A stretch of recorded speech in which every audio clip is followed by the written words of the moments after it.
So our next report is our data report by ECRA. Last year we began to work with ECRA to track and analyze student growth on two levels, a global level, a global school-wide level, and then an individual student level. And so tonight, Mary, who is our ECRA consultant, is going to share some global information as to how our students have performed in the past years based upon EPAS growth, which, as you all know, look at growth from 8th grade Explore test to the ACT test that students take in their junior year. I know that this preliminary report was distributed via email on January 15th, and there have been some minor changes to that report after meeting with the Curriculum Advisory Council.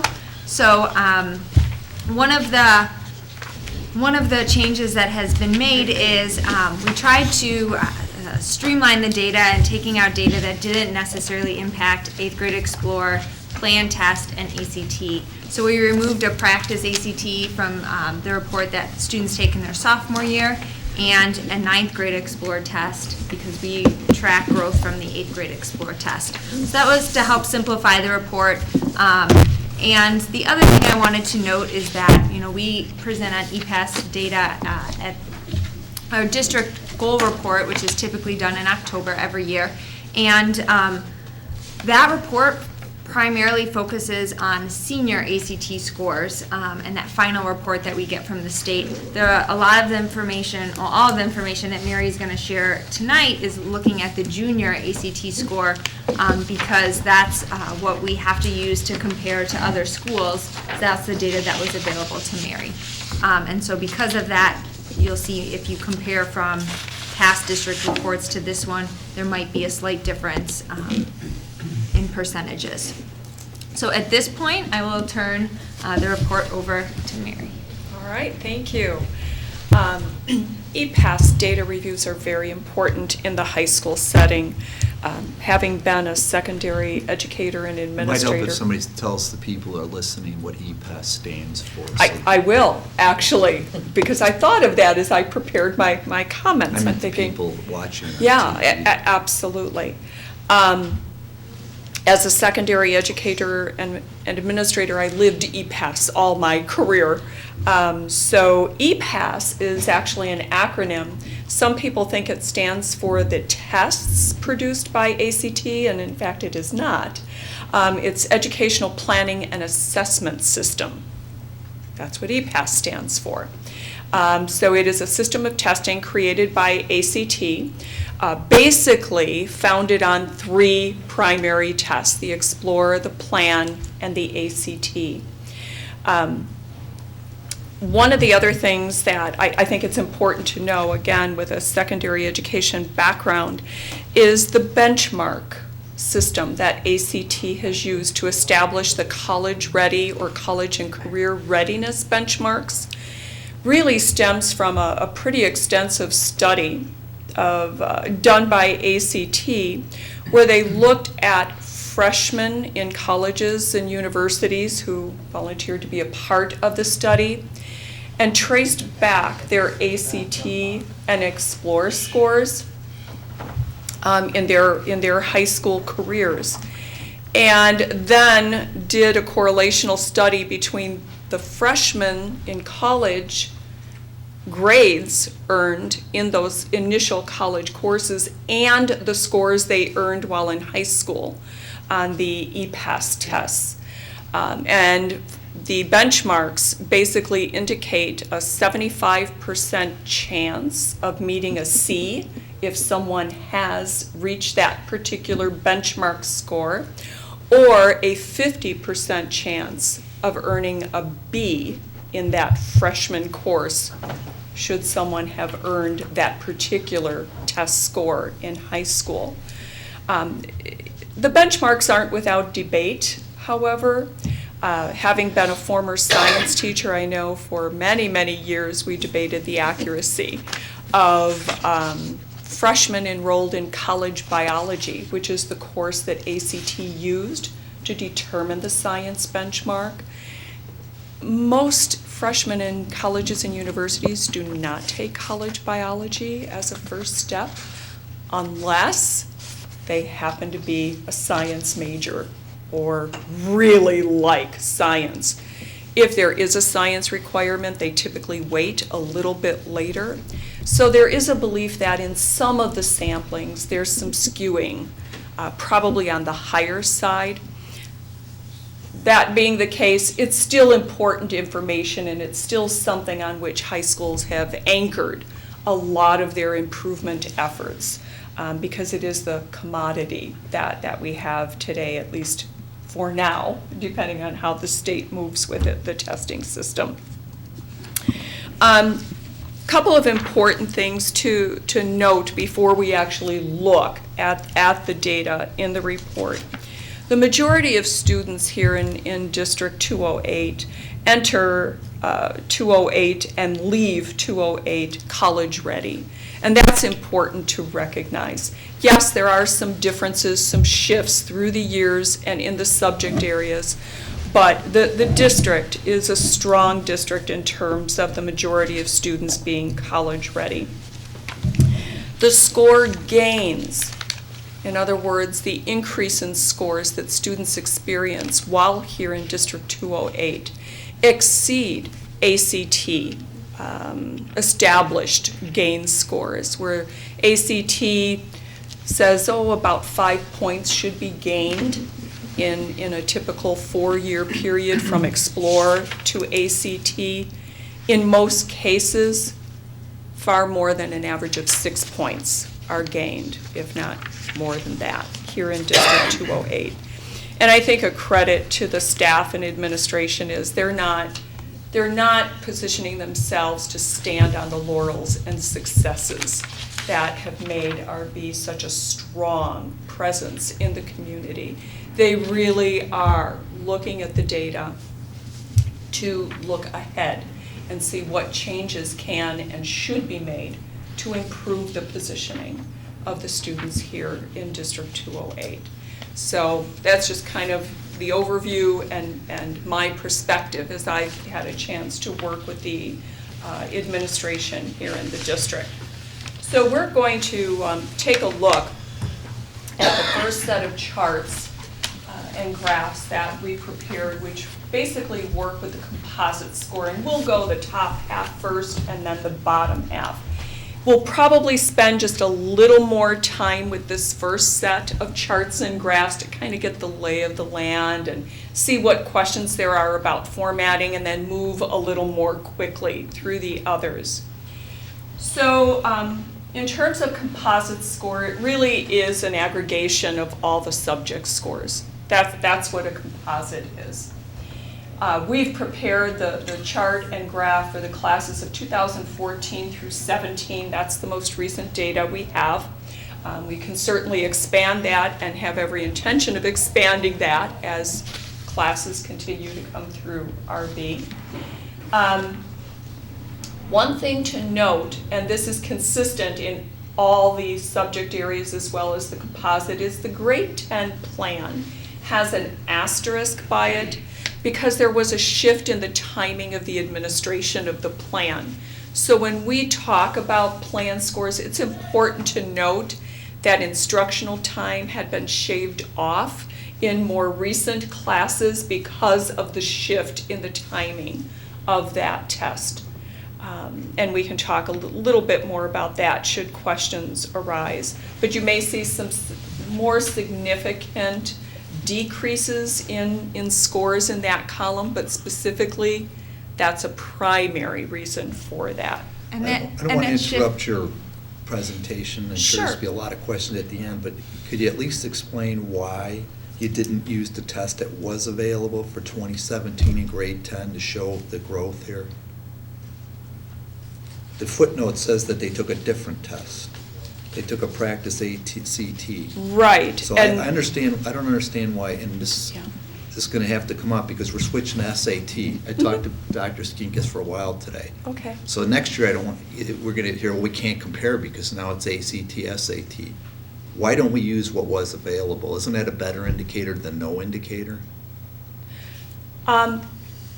Yes, but it is a different test. I understand. And Footnotes, so I we're started not that. comparing It's a apples different and test. apples. The question, it's not apples to apples, but it's nothing No comparison, better than comparison based on what we did and what was available at the time. No, Well, not if they're different tests. I Let me- wouldn't want to see that. Excuse me, Laura, but we paid them a lot of money for this information, and I want to make sure we're getting what we Well, asked for. but we also have to be willing to listen. If the expertise are saying that we're not going to compare two tests that are qualitatively different, we have to be willing to hear that. I don't think she said that. I don't think she finished answering my question. Well, I said they were different tests. I understand that. And if the district. Laura, my question is nothing better than something that's a little bit different?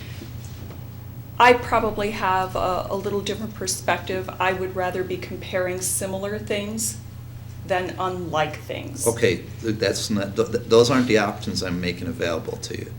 There were two options, compare nothing, and compare something that's different but similar. I would rather compare nothing Okay. and wait till we have comparable data Which we're never gonna have. and put that in there. But we're never gonna have comparable data. And I can't create data that doesn't exist either. So one of the things that has to come out of this is the state more than likely is gonna go to SAT. Mhm. So maybe we just can it now and stop spending money if you can't compare tests that are different. Because that's gonna happen forever, and it's happened before. So if you can't compare exactly what's the same and it's gonna continuously change, then we're stuck with, why do we even spend our time and money on it, Yeah. right? But we Well- don't know that we can't compare those, Tim. I think you've jumped ahead in that conversation. Really? SAT and ACT. Okay. That's a different question, and there are studies where there are some correlations between I'm those two simple though. tests. Answer the question I asked again, because I think you said it's better not to compare than compare something Right. that's not the same. If the district would like institutional or practice ACT data put back into the charts so we see the full range of testing, we can certainly do that. And we have that information Well- available. Well, again, I don't want to take this over, but Mhm. one of the other problems I have reading the draft report in this one, which I would not have characterized as slightly different, they're completely different. They're like, speaking of apples and oranges, that's what they are. Is we paid you to take the data and do a report for us, and the part of what you need to do is why we changed and what we should have in here instead of. It was at the district request. So I think there's also an important thing to note is this report is strictly focusing on EPAS growth. So ECRA does also create a growth model for us, and we look at our students as a whole, looking at all of the assessments, and they standardize the test scores so that we can compare like MAP tests and Explore tests and Plan tests, and all of that information. They create a propensity score for a student, and we project how much they should grow. But that report is not covered tonight. Tonight is solely talking about EPAS growth. So ECRA can come back at a later presentation and talk more about the growth model and how we look at all of the tests outside of the EPAS series. But this is just focusing on the EPAS series. Right. Shouldn't we let her, Tim, shouldn't we let her I'm present and then sorry, you come back yes. with questions? Yes. Okay. Okay. So in terms of the composite score, there are a couple of different ways of looking at a chart like this. One is looking at cohort by cohort, or class, graduating class by graduating class, from left to right, and looking at the actual score gains represented by that class in total from Explore to ACT. Very consistently down the line, each of the three full classes for which we have data have shown demonstrated gains ranging anywhere from 5.1 to 5.8 points in terms of the composite. It's also important to know that ACT does not create an average composite. We do that as the courtesy to the districts because usually they want that same comparison that's available for the subject area tests. In addition, another way of looking at what has happened over time is to look down the columns. So in grade 8 Explore, looking from class of 2014 to 17 to look at overall shifts. And in this case, for the composite score, there's a decrease of a 0.1, looking from class of 14 to class of 17. When you look at plan, for the classes who took the plan as grade 10 participants, there also is a general decrease from the first class to the third class, and similar with ACT. Again, with plan, there was less learning time. I would not put as much into that decrease. I would also say that in terms of student motivation, 8th graders typically are very motivated with Explore because it means high school placement. They know that that's a major consideration. In terms of grade 11 ACT, that has meaning and substance for the 11th graders. Obviously, for many of them, it means entrance into a college or university, and usually a first step in that process, because we know many students will retake the ACT to try to improve their scores.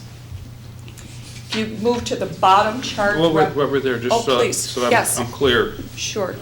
Go back down to the, or bring it back. To the top. Right, so Yes. 14 and 15 for grade 10 had different timings for the 19.5, right? 14, because I would say, well, we failed because we didn't grow as much for 15. They came in strong, but they didn't grow.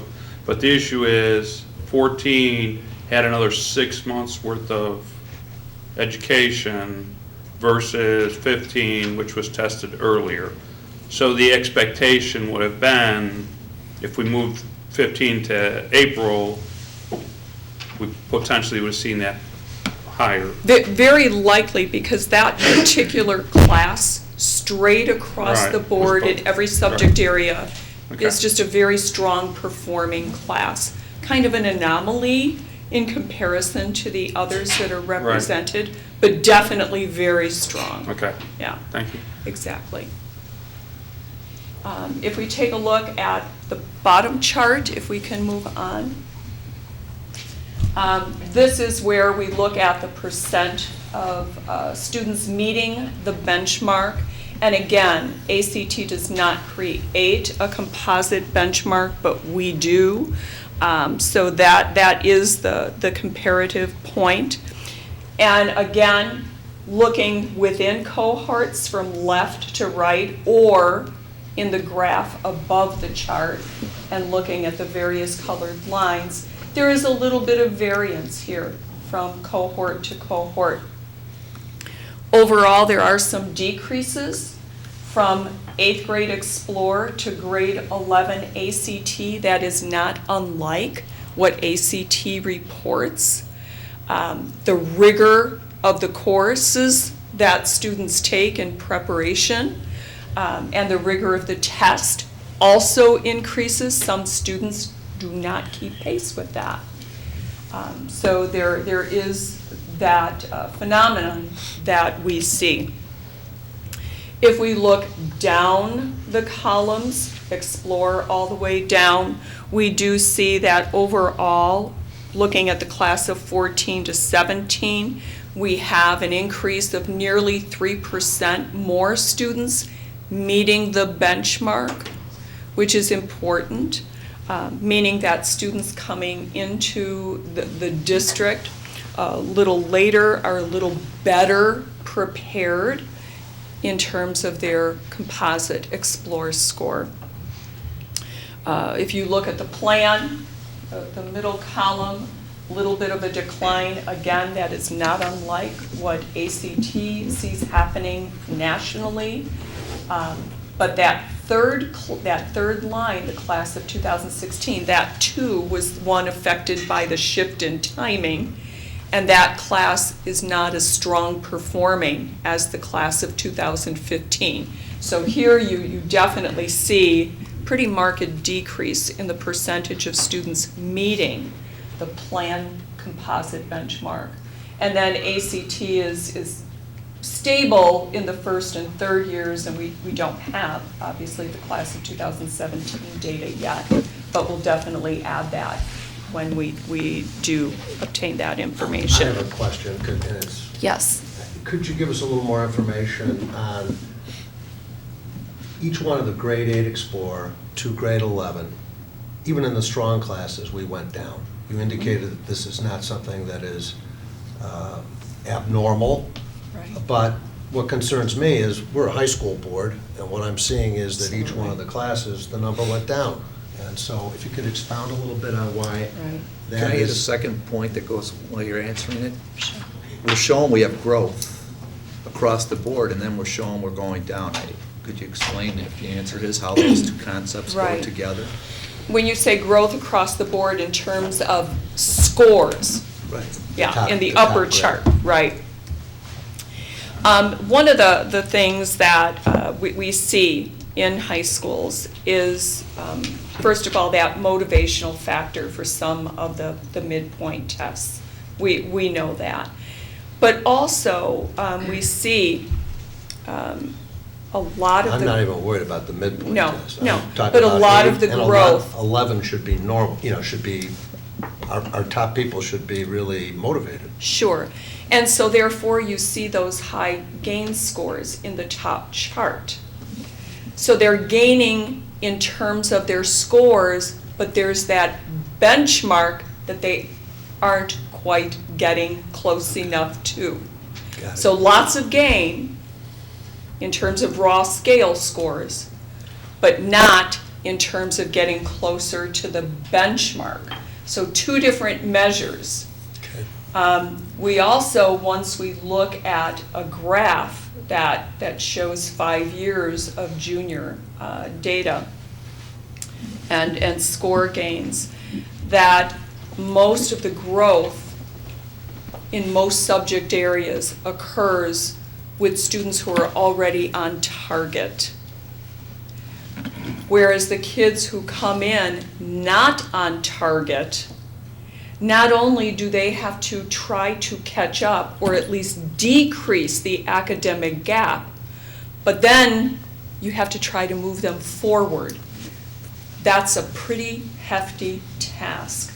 So some of what you're seeing is the effect of the kids who perform well on those tests having great gains, therefore huge score gains, and you have the students who are not as academically prepared not getting those score gains, and they're already starting off target, and they aren't getting to the benchmark.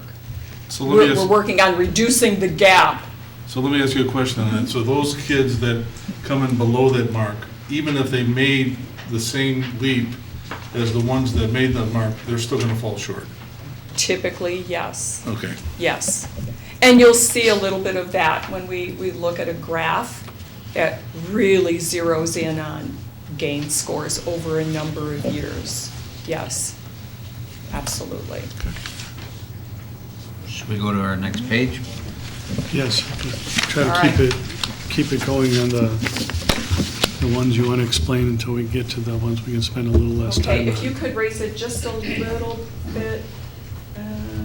Okay, Keep going, Mary. They have the written report in front of them. We can- right, okay. Just very quickly, this is a period of from 2010 to 2015 of District 208 students compared to a suburban sample composed of about 9,500 students. The mean Explore composite score of that suburban sample is 16, and the mean ACT score for that suburban sample is 21. Which schools were they? It's confidential information. In my mind, this report's useless if we don't know who we're being compared to. I'm sorry, I did not hear you. I said, in my mind, we talk all the time who we're comparing ourselves and why. Mhm.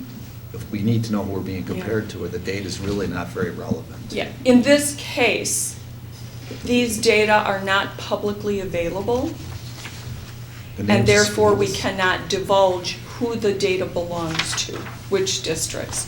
There are some other reports, and I think you saw one of them, where if the data are publicly available, we can report that. We can attribute that to the particular districts and schools. In this case, we cannot. Well, But there's this- 7 of us, but first of all, I don't think that's what you presented to us when you asked us to sign on, that you were going to give us robust data. And second of all, I personally don't feel there's value in data of not knowing who you're being compared against. Tim, this would be what's considered de-identified. In all medical research, we use de-identified, and they would have selected the data based on characteristics of the student. So we wouldn't know the student's name, but we would know its gender, its age, probably its SES, in different school, so we would be able to match that way. We just don't know the individual person, so that person could never be picked out. And so these databases are then sold. It's the same way medical research is done to protect the individuals, and then they will compare against the aggregates. Okay, so this is on TV, so can you give a quick explanation for the people on TV that they see this to understand? That bar going straight up is our average college readiness. What are the shaded bars going up? What are the? Sure. These are the Explore scores, so this shows the range of Explore composite scores along the x-axis. Okay. This shows the score gains. And From what Explore to ACT. Explore to ACT gains. Each one of these counts, these numbers above the x-axis, indicate the number of students who fall in the Explore score indicated below here.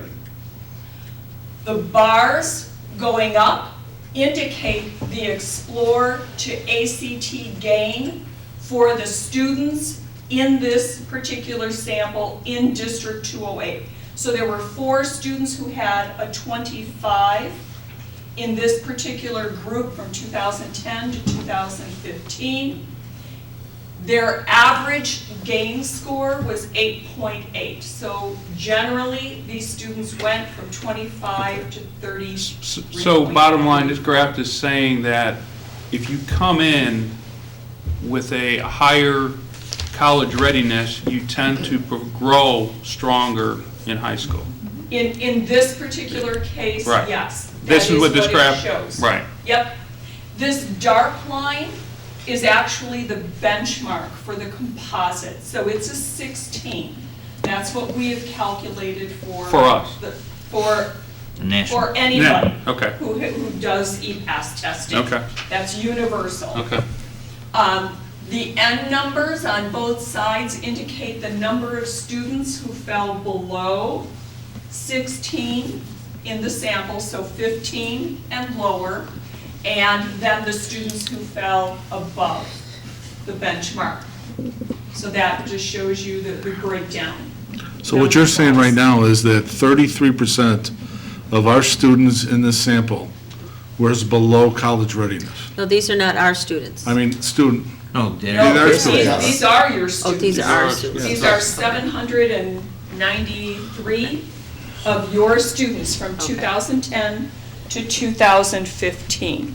So those are your students.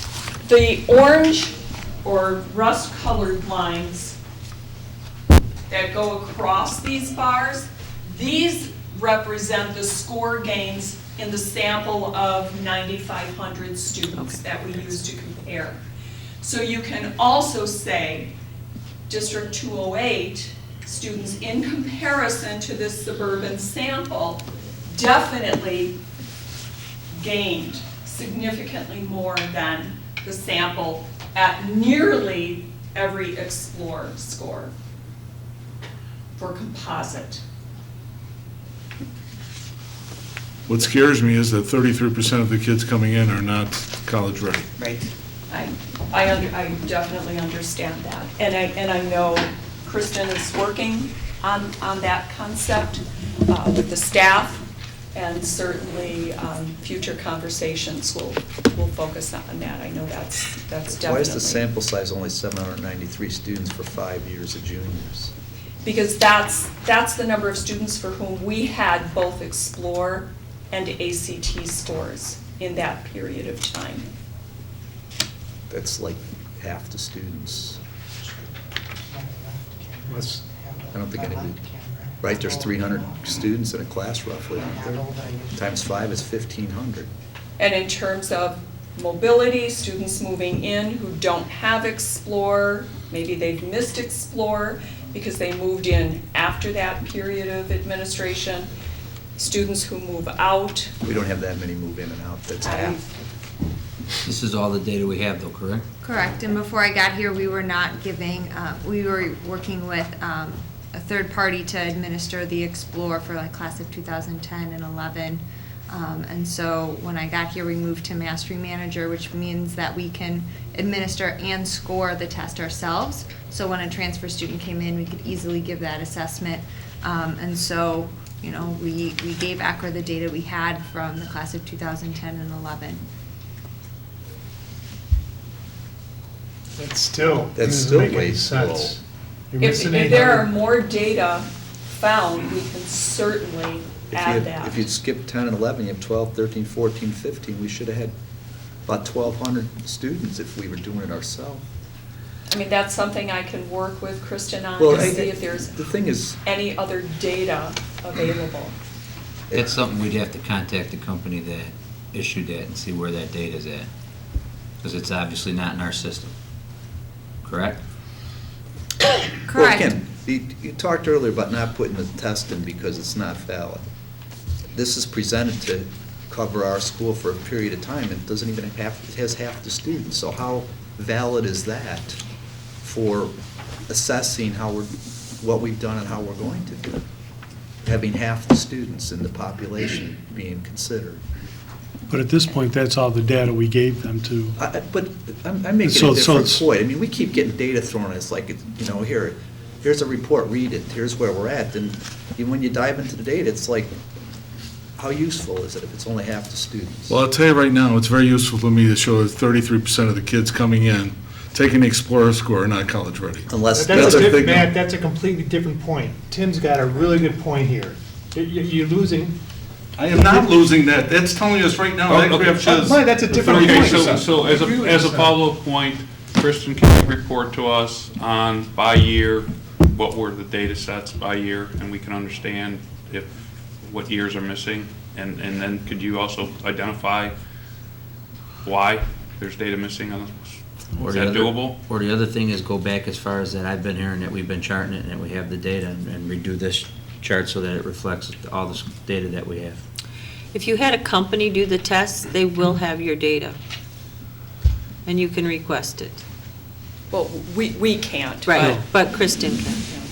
So Mary, is there a potential that if you went back to the other page, we have the data for 14, 15, 16, 17, we could do this, redo this chart with those scores that we have?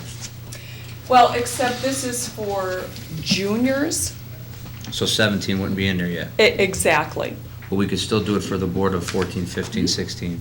Well, and 14, 15 are already in Right, here. but we're saying from 2010, so. we could- 2010 to we could show it- 2015. Right. Whatever data we have available is represented here. But we can definitely I think that- add as more data become available, Okay. in whatever way it becomes available, whether it's working with a third party, or there's some additional data files here, whatever form that takes, absolutely. So we'll go back and try to find out about the data. Okay. Could you explain one other thing on this part of the legend, you can't see it, but the Explore and ACT college readiness, they're not actually shown anywhere on the graph, right?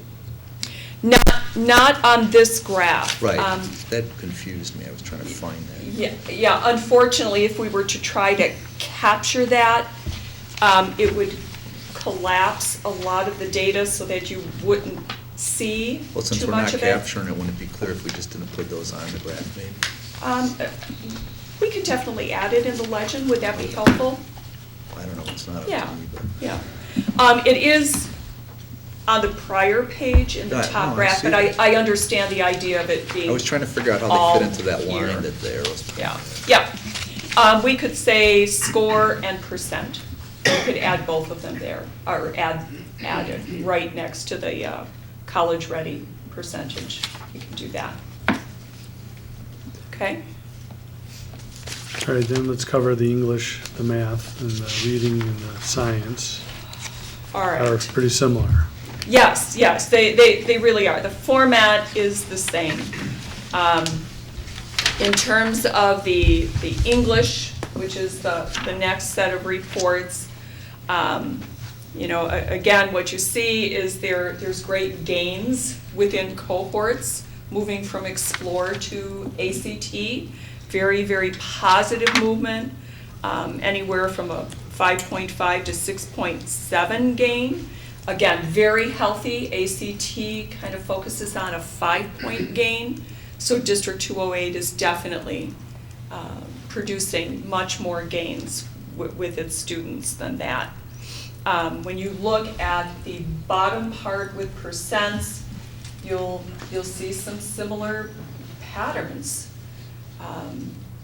The percent meeting the benchmarks is not growing as much as the gain scores are growing.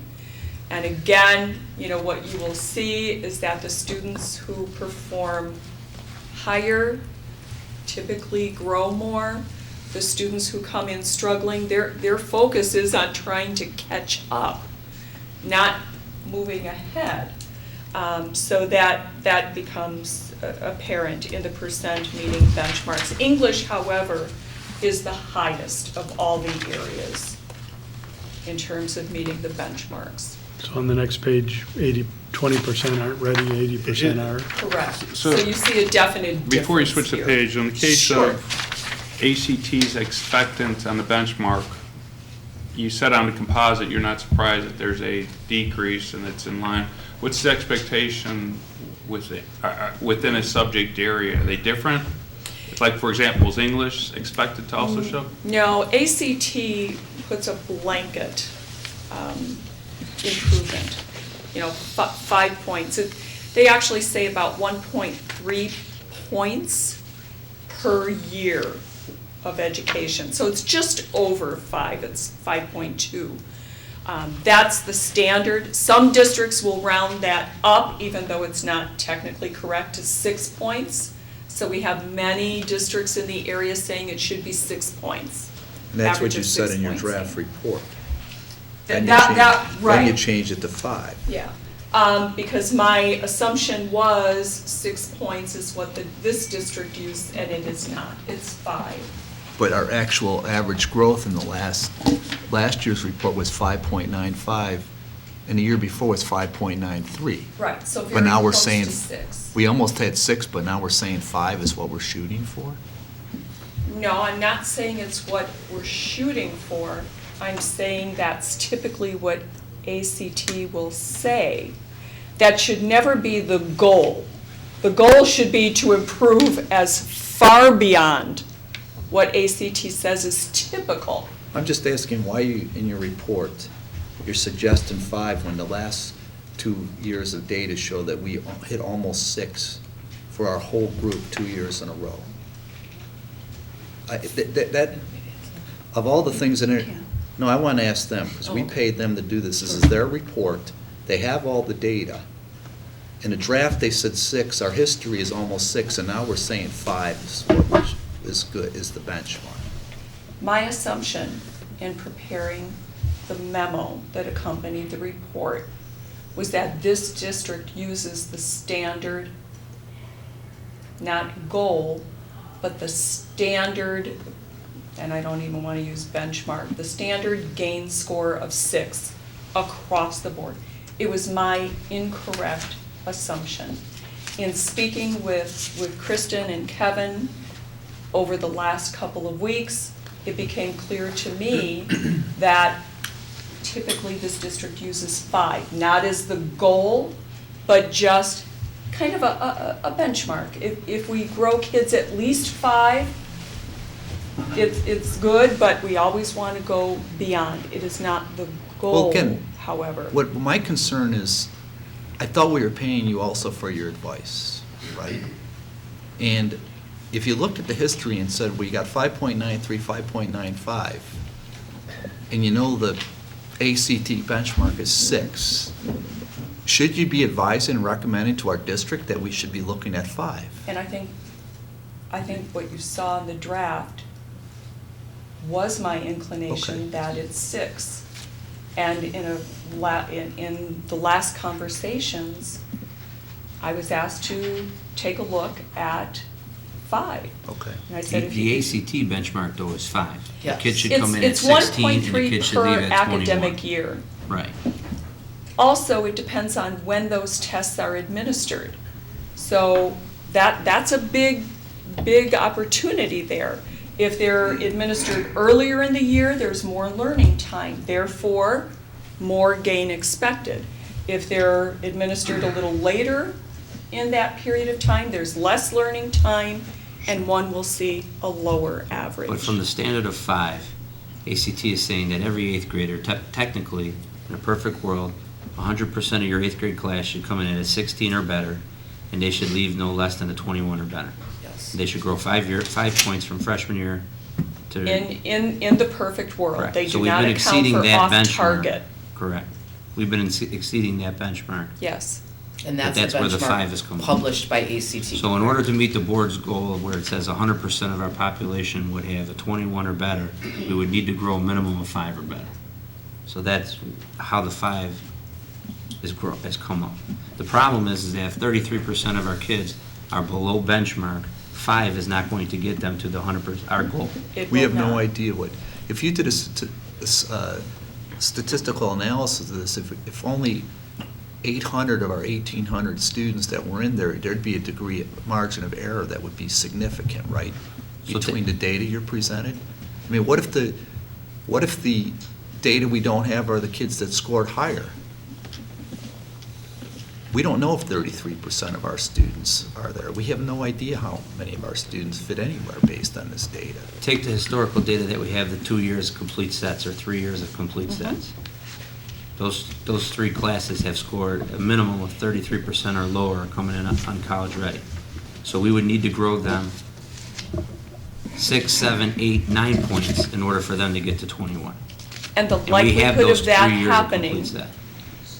is not very high, given the relatively short period of time you have with them.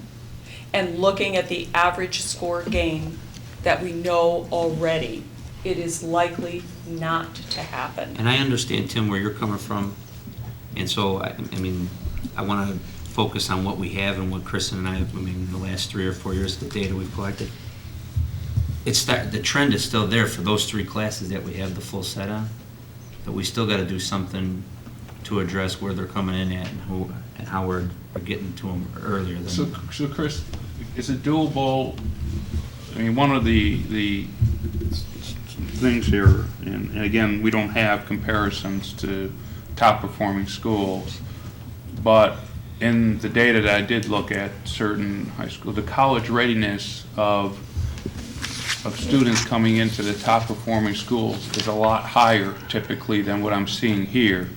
Is it doable that we can get the data sets by district, the feeder schools of the college readiness? In terms of like the 8th grade Explore? Floor test, Yes. broken up by composite and by the various areas? Yes, so basically rerunning this report but by feeder school, Yeah, correct? could you do that? So that we can see? if- But then we as a board should be asking a question what we want to publish. I don't know that we want to put on TV those scores drilled down at that level. I think it's appropriate to present aggregate feeder school scores, but I don't think it's appropriate to be publishing the different feeder school. Why? And then also by percentage of students coming in from those feeder students so that we can see if all the feeder schools were equal weight, which I don't believe they are, then we can say, oh, maybe all the feeder schools are equal, but I think as a percent of also.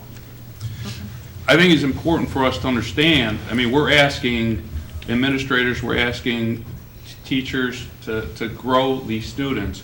You just saw data sets that's saying that if the student is coming in under the benchmark, they have a difficult time getting to that growth level. Maybe there's a discussion in this community that they should hear that certain feeder schools are not bringing in kids college ready. What's the? That's fine. What is that gonna do? Well, then we name it A, B, and C, but we have not asked parents to sign that they're, We're not asking the student I think names it's, out there. I think it's inappropriate to compare schools. We can hide their identity, but it's inappropriate. Why is it to compare inappropriate? schools. Why is it inappropriate? Tell us why. Because the families in that school did not sign a waiver that they would allow their data to be public. The We're not families asking It donated already is Students' public, name. isn't it? Isn't that data already public? We can present the aggregate, Okay. but I think we need to be courteous and present it professionally. Now, we can say school A, school B, school C, but we should not pit our feeder schools against each other or our families against each other. That would be inappropriate and unprofessional. I just want to take the counter argument that if I have a kid coming out of feeder school and I feel that the school has not prepared the student to be college ready, to give him the chance to be able to succeed, or if he does succeed, he's still below that level, I'd like to know that as a parent. Because then I need to know what we're going to do about it. And as you stated, to try to make that gain above that, the card's already stacked against you, so we need to be able to look at that. But a parent can say, I have seen data, there are 3 feeder schools, 4 feeder schools, they're not all equal. They would go to their school, they would go to their school board and say, where do we stand? Show us our data. Well, that Explorer test is our data. Yeah. Because they take it if they want to come here, so it's technically our data. Well, why don't I could check with, you check and see and come back with which side of this argument? right, Well, we're going to gather the data, it's just a question how we're going to present it. How we're right? going to Correct. present it, Correct. yes. correct. I'd like to offer a different perspective on this whole thing. I don't really think having 100% of our population, our student population being college ready is the right measurement, because it's really not practical. What I like about this graph, these graphs, can you go back to the bar graph? I mean, I think what really counts is how we're doing compared to that little orange bar. Okay, but the problem with this orange bar is Tim made the good point of saying it's like 9,800 kids. It's like 9,500. 5 high It's a schools? little over that. 6 high schools? Mm. Is that only the can't high even tell schools us that you how many have? high schools Your it is? data set or what? No, it would be more high schools than that. But we're only Because taking this is the junior the class? juniors. We're only taking juniors. So how many high schools is it? She said she's not I- going to. Approximately. That's not giving out confidential I information. I would figure have to out go which back schools and it was. actually Well, see, I can count play them. I devil, asked for let a me play number of devil's advocate. students. You could take our data and compare it to someone else and vice versa, and you can make that orange bar wherever you wanted it to be to make whatever school we're at feel good. I mean, knowing what that orange bar is, say for Hinsdale Central, for an AC or an Explorer score of 17 and how they grow is important. Yes. Because it gets rid of the whole issue with you're starting with this cohort versus that cohort. So why can't we get that information for all suburban schools? Why is it confidential? Yeah. Because that information is not made publicly available by any of the schools on any particular device that we can access. The thing that the board is missing is the Explore is not a state-released public test. That's individual, so we use the Explorer for our placement test, and we issue that to all incoming 8th graders. That's our test, that's our data.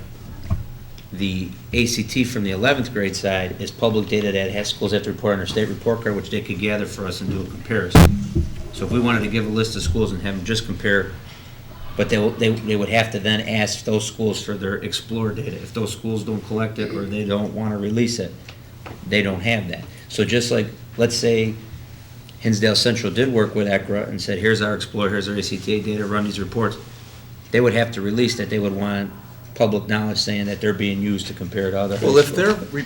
The explore part. I'll check our agreement, but if theirs is like ours, which I'm sure they are, it says, we'll take your data, we won't individually make public your data, which by putting a list of schools, that doesn't individually make, if it's 20 schools, here's the 20 schools, here's the average data, nobody can figure out who they are, and I'm pretty sure you asked us for that. So, again, as John pointed out, without knowing who they are, how do we know who you pick? You could pick anybody, you could pick people to make us look good, pick people, or we could ask you to make us look bad. Mary, why don't you check and see with your powers? I will To be ask that if you again. could at least give us a list of just the schools that make that subset. Okay.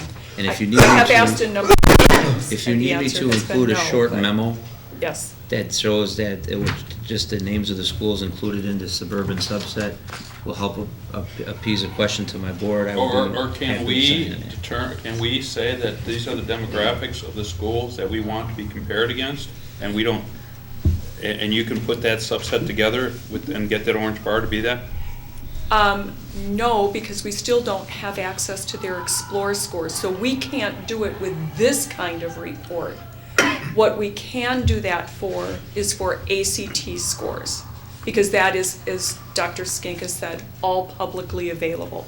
Explore scores are not, though. But the whole point of this is how we're growing the kids as compared to other schools, given whatever level they're at. That's the whole point of this. Well, I would say there's another point as well, and it's aside from comparing yourselves to other schools, it's what's happening here in the district.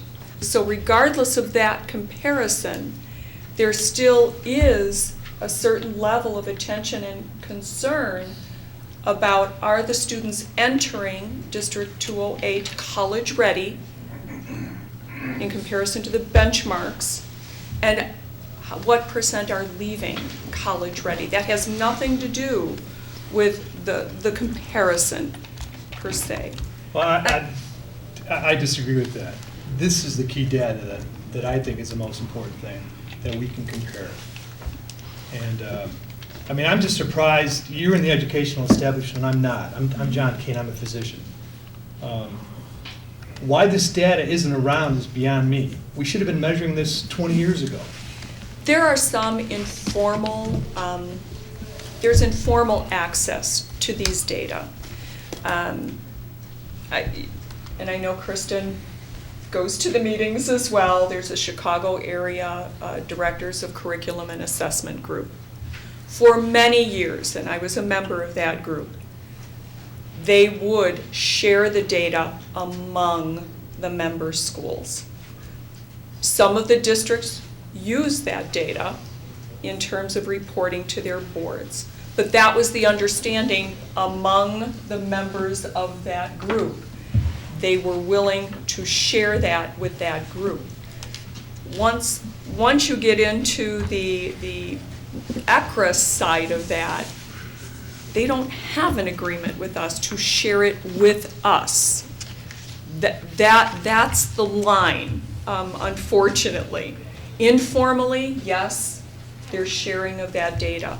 Formally, no, it's really within that So the orange group. line represents school districts that have contracts with ECRA and have been tracking Explore to ACT data. So you basically That's the data we can get. a suburban sample of all the high schools you represent and how they're growing their kids this shows how we're growing versus them. And that's why we also give the means, so you could see, is it somewhat comparable? Is the group that we're looking at somewhat comparable? Okay. I think the other value in this report, in this graph specifically that we haven't touched on, is I presented it today at Leadership Council, so all of our instructional coaches. And one thing, if you flip through all of these, that is helpful, is you can identify which group of students are not growing as much as other groups of students, and then we can start to delve into, for example, our students that come in with a 13. What courses are they taking? What interventions are they in? What's the profile of those students, so that we can see, are those students just not in some of our interventions? Do we need to look at our interventions working? And so for us, that aspect of the report is incredibly helpful because it varies a little bit when you look at English versus math versus science and versus reading. So those focus areas shift, and so now we're getting ready to start looking into that data to identify what do those students look like from a demographic standpoint and what classes they take, so that we can look much more strategically at, these students aren't growing as much as we would like them to. Now we need to figure out who those students are, what they look like, and how we can help them grow more. So from that standpoint, these charts are very helpful for us. So from a board's perspective, I understand some of your frustration tonight, but I want you to think about where we were a year and a half, 2 years ago, when we were just hand calculating stuff on Explore, on whatever we had in our computer system, and where we're moving to, and that your principal's sitting in front of you today and saying, she sat with our group of instructional coaches and looked at how we're moving those kids left of the black line and what we're doing wrong with the kids that are right of the black line but aren't growing. And we're having talks and we're concentrating on things that this district has concentrated on, but we're taking it to the next level. So I get your frustration, and I think there's some things we got to improve on, but we're moving in the right direction. As much as I know it's important for you to see who we're being compared against, from the principals and superintendent's perspective, I'm trying to figure out how we're going to get that 33% closer to 100% when they're coming in at 8th graders, or how we're going to get closer to moving people and growing them more than 5 points. So I know that's tough, but you recently, there was a lot of article, and we recently just passed incentives for all our administrators. It was all based on growth. So what we're trying to show you is we're making steps in the direction of, we're looking at the growth, and are cap classes really growing kids where they should be growing kids, or are we wasting money running a cap class, and should we be doing something else? Is academic support working, or is academic support not working? Did the 27 kids that came in academic support as 8th graders, did they grow more than 5 points? We don't have these data sets yet, and that's what we're starting to collect and move forward to with ECRA.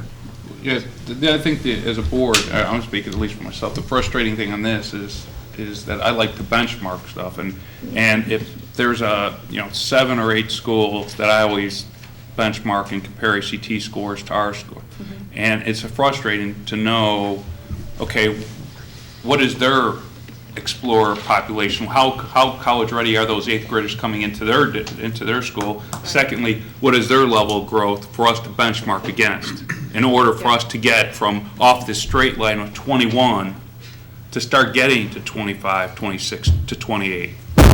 That's a frustrating thing that I understand.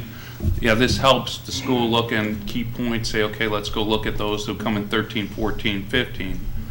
But the frustrating thing is to get the full story out there, not only to the rest of the board, the administrator, but also to the whole high school district, to understand that maybe part of the problem is college readiness at 8th grade.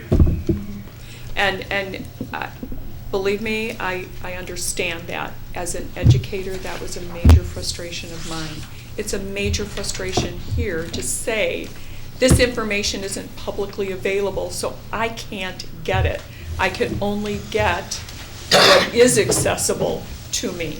I wish I could say something other than that, because I know that would be more meaningful to you. So when I asked the question about the English, wasn't asking about the score, I was asking about the benchmark graph, because I was concerned there that actually with English, we were showing consistency and actually a little growth in that percentage, except for 16, where it actually went down. Now, and that's what the question was, that you said on the composite, ACT says, okay, expect a little fall off. It seems, how about on the English side of it, is that also expected, or is it more consistent? It's expected across the subject areas. The thing with English is that the benchmark is lower than all of the other subject areas to begin with. Okay. It is. But according to feeders coming in, they prepared across the board best in English. Yes. Not on the other subjects, but at least in English. Absolutely. They prepared. Okay, thank you. And again, it's in comparison to the benchmarks, which have been established by ACT, based on freshman college success in that initial course. Basically, freshmen in college take composition. Universally, very common. So therefore, you have a broad range of students in that freshman college course. Therefore, you see that benchmark being lower than you do in math or science, and maybe even to some degree, social science or reading. So I kind of like to move this towards a conclusion and ask if we have questions that are really burning on your mind you'd like to ask before we conclude. Yeah, I've got a burning question. And we'll start over on this side. Gary, any? And then the next report that we get, we'll go through this advisory council, and both of you are on the council. And this was okay at the council level? It's a little hard to understand initially, but Okay. now we've got a, So now we got some. So on a high level, can we go to the math one, and just on a high level, could you kind of explain to me two things? Where we're talking about the Explorer, the anticipation should be 17 on a score, and they're, right, coming in, and they're coming at 17, 18, 16 points. So they're coming right at, then they go to the benchmark, Go down a little further. where it's saying 50s. So what is the correlation there? If we're right at the 17, but then this is coming in, it's almost, you know. Sure, that's the mean. Okay. So you have a broad range of kids and scores that go into that mean score of nearly 17 that you see there. But when you look at how many fall below that benchmark and above, you have not even 50, like 40, 60 below and that's, above. you know, seeing that also coming through, where we actually fall under 50 on Right. reading and science. Yes, yes. We're Those- at 8th grade. Those benchmarks are very high. They are. And it doesn't mean just because they're high, we shouldn't work toward them. It still is the standard used right now. So, you know, we have to base our improvement efforts, we have to base our data reviews on that data right now. With SAT, it'll shift, but SAT standards are still pretty high. So how am I to read the middle, where we're at 39.5 for the class of 2016? Well, the 39.5, you know, again, that was taken with probably, about 5 months less instruction, 4 months less instruction because of the timing. You know, I won't attribute all of that to that. There's also just an approach by some students that plan is not significant to them. What is it used for? You know, it's kind of that middle test. It really doesn't help me get anything. You know, it doesn't help me get into college. It personally helps students because that score will help them understand what they have to shoot for, but in terms of the big scheme of things, there's very little currency to that middle test of the plan. Dr. King? yeah, going back to the little orange line, did you edit that at all, or just give us all the data you had? I gave you what our research Can you, department has. okay, Yes. can you give us that orange line with the standard deviation? Okay. Because I'd like to know how our improvement, you know, what percentage in terms of the standard deviation that we fit in terms of our improvement in each of these Okay. sub-scores. Because actually, you might be doing really well. But you can't tell with just a single line. You can't tell, Okay. so. Standard deviation added. Right, Or a so there'll be separate bar- one. There'll be a bar at the top and a bar at the bottom that gives the relevant statistical deviation. Mhm. And I'm not sure what exactly that would be, but. All right, Laura? do that. Just two comments as we look at this. As we talk about the 8th grade Explore, we have to remember we're not a unit district. we have control as a district, grades 9 through 12. And I think we need to also be courteous of our other districts. They are working very hard. They love our kids just as much as we love them. And so as we are doing more things to articulate with our districts, this might be something we can share with them to say, this is what we've found. How can we work together as districts that all come together under one high school? Second comment, these 3 tests are all summative tests. And if we look at the 10th grade, that's sophomore year. But by junior year and senior year, at the end of junior year, some of our students have had opportunity to take AP courses. And that's why we start to see a bigger gain in scores, because they start to measure in content and reading and more challenging courses. So I think when we start to look at some of that, it is also dependent on what they're doing here in school.